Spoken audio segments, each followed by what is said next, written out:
Inilah perbezaan mahal dengan murah. Okey, ini video part 2. Perbandingan antara cleaning machine Whipcool dan cleaning machine yang sama dia punya spek macam ni. Ini dia punya perbandingan. Sekarang ni kita nak bandingkan yang pertama dulu. Dia punya pressure kita boleh control. Kalau kita pakai gun nozzle macam ni, yang ni kita tak boleh control sebab kita tak ada valve. Untuk cleaning machine daripada Whipcool ni, dia boleh control di sini korang.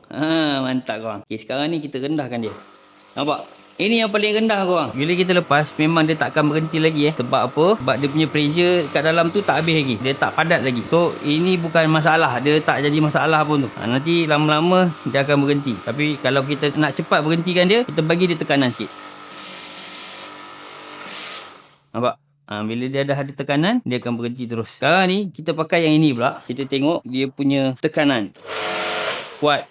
So, kalau kau nak slow macam mana, kau kena kontrol dekat sini.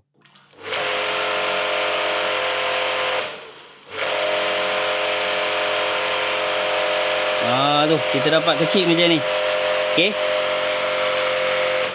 Apa yang aku nak tunjuk dekat korang? Walaupun cleaning machine ni boleh kau slow kan, tapi kau tolong perhatikan dekat dia punya pressure gas ni nanti. Okey. Sekarang ni kita pakai yang paling rendah.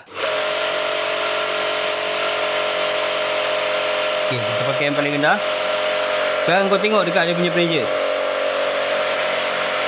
30 bar. 30 bar korang. Dia punya pressure tu tadi 30 bar. Cleaning machine yang ni harga murah, bawah daripada 300, boleh kontrol. Kau nak kuat ataupun kau nak slow, dia boleh kontrol. Tapi dia punya pressure tadi 30 bar. Okey. Yang ini harga bukan 300. Ni nak dekat 1000 juga. Nak dekat 1000, dekat 9 lebih macam tu lah. Sekarang ni kita kecilkan dia. Paling kecil Okey, ni paling kecil. Kau dengar tak dia punya mesin? Tak mengerang orang. Relax Lepas tu, cuba kau tengok dia punya pressure. Dia duduk dekat bahagian biru. Bermakna, kita punya pump tadi tak duduk dalam keadaan yang terlalu stres. Berbanding dengan yang ni. Apa yang aku nak sampaikan dekat korang? Kalau kau kontrol air dekat valve sini, memang kau boleh kecilkan. Tapi, kau orang punya motor, dia tertekan. Sebab dia nak pergi. Tapi kau kecilkan air tu, dia tertekan. 30 bar. So, apa yang akan berlaku? Ini pengalaman saya Selalunya, kapasitor korang akan rosak. Buat motor ni, untuk model ni saya tak pernah jumpa lagi. Saya jujur, saya tak pernah dapat lagi.